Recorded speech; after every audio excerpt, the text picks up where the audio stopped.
So we touched on this a while back that Alan Wake 2 was likely a flop. Well, now more information's coming to light, and Remedy has revealed that the Sweet Baby Inc. infected Alan Wake 2 has only sold 1.8 million copies. Yikes. Hasn't this been out for like nearly over a year at this point? I remember I played it in stream when it first came out. I was a fan of Alan Wake, and I had my thoughts and concerns about Alan Wake 2. We all know exactly why it failed, guys, because Sweet Baby Inc., anything that they touch, for the most part, there's exceptions like Spider-Man, but that's Spider-Man. Anything they touch dies like almost immediately. So now apparently the CEO is not happy. And 1.8 million copies sold for a big franchise like Alan Wake is pretty sad. Pretty sad. So this is a news from their Capital Markets Day. This was a tweet that was out. They finally announced that it sold over 1.8 million units. The Control Ultimate Edition will release on Mac February 12th. Control 2 will be an action RPG. Control will receive a free update. So mostly about Control, right? Which is a game that a lot of people actually enjoy and have no qualms about. In fact, it's one of Remedy's best games. But Alan Wake 2 was supposed to be a system banger, like a great game that everybody was supposed to buy and enjoy, but instead they had to wokeify it, right? They had to put certain things about it that were a little cringe, with DEI being infected inside of it. Now,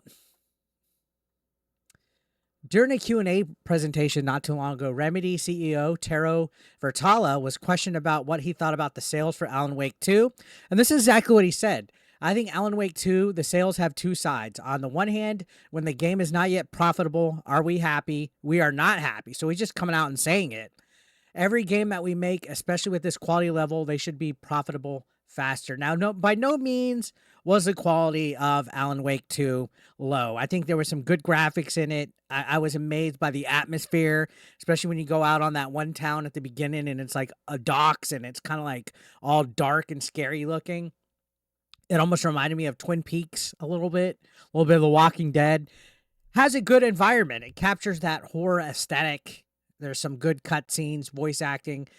But again, for whatever reason, all these companies are more focused on having Sweet Baby Inc. help make their narratives and correct the check boxes and things like that. And this game didn't even really feature Alan Wake that much. It was actually a little bit more like a 60-40 split between Alan and the other character, which their name is escaping my mind at this point. But I did stream it. I did review it.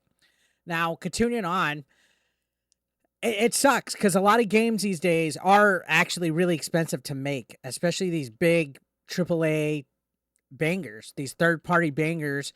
They have a lot to live up for, especially if the original Alan Wake did so great and is in the back of everybody's mind as such a great franchise. They got a lot of proving to do.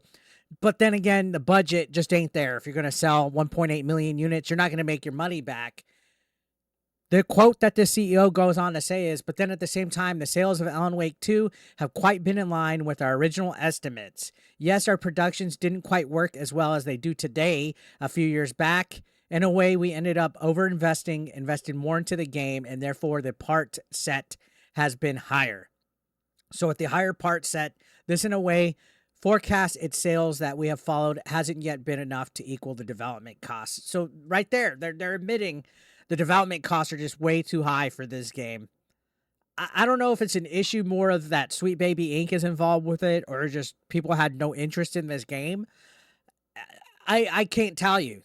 But isn't it a weird coincidence that a common denominator in a lot of these flops is that Sweet Baby Inc. or some other consulting company are involved with it? I mean, I tend to look at the common denominator in all these problems. So they go on to say, I wouldn't want to speculate what the long-term possibilities are. Our business cases depend on the game are 3 to 5 years. So there's still a lot of time for Alan Wake 2 to sell. We have seen that Control over 5 years has sold 4.5 million units and continues to sell. So do we think Alan Wake 2 still has a lot of potential ahead of it? So yeah, they're saying Control has sold 4.5 million units over 5 years. I haven't heard too much bad things about Control. In fact, I haven't played it, but I've heard great fucking things about it. So they're saying that they have 3 to 5 years to make their profit cost on here. It's already been about one for Alan Wake 2. So I don't know. I don't think there's any way they're going to be able, because if they put the game on sale at a discount, they're not making their profit back that easily. I don't think there's any major updates coming to this game either. Especially if it hasn't turned a profit, they're not going to put a DLC or expansion out there. So how are they going to get the word about this game? It's a little too late to do a marketing push, right? They're just going to have to hope that people buy the game. Again, budgets. This is just like what's happening in Hollywood. Now, Finnish analyst Atte Riikola had previously estimated that the game costs 70 million, with 50 million going to development and the other 20 million going to marketing. Yikes. That analysis clearly underestimated how much the company spent on the game, given the base game was retailing at $49.99 on the Epic Game Store. With 1.8 million units sold, that's about 90 million in revenue, or approximately 85 million euro. Obviously, there are some other factors that would go into this. Well, physical editions for the game are retailing at $59.99, and deluxe versions range from $69.99 to $79.99. However, it's currently discounted on the Epic Game Store for $34.99. Regardless, it seems apparent that even sound 1.8 million units is not enough for the game to break even and begin to generate any kind of profit. So I remember we saw a document that talked about the first quarter of 2024, where they admitted that they only had 1.3 million units at the beginning of February. So now it's almost a year later. You're telling me they've only sold 500,000 units in the past 10 months? So it says, well, Virtala is optimistic the game will continue to sell. Sales of the game have clearly stagnated. Again, I don't think anybody's going to go out of the way to purchase this game. So the last time the company had provided sales data for the game was in its business review document, which I just mentioned, for the first quarter of 2024, where it revealed the game had sold 1.3 million units as of beginning of February. That means the game only sold around 500,000 units over the past 10 months. That's an average of 50,000 units per month. Remedy had previously revealed it sold 1 million copies by the end of December 2023, after being released at the end of October 2023. So between the first 3 months, it sold 1 million copies. This means that 55% of all sales for the game were conducted in the game's first 2 months. 72% of all sales in the first 3 months after it was released. So the people that were going to buy this game, I've already bought it. That's what it sounds like. If 72% of your sales were in the first 3 months after it was released, and it came out a year ago, that's it. There's nothing that's going to make people want to come back to this game, or that's going to attract new audiences to it. Unfortunately, that's just the way business goes. And I'm not even talking about wokeness and stuff like that. This is just numbers. So it says, even if the game continued to sell at 50,000 units per month, it would not achieve 4.5 million units sold. It would only reach 4.2 million. It's also hard to imagine the game would continue to average 50,000 units a month. It's more likely that number would continue to decline the more time passes, especially since the game does not appear to have any DLC or expansions past the Lake House, which arrived about a year after the game's initial release. So yeah, they just had like a Lake House expansion come out, and that's about it. There's not going to be anything substantial.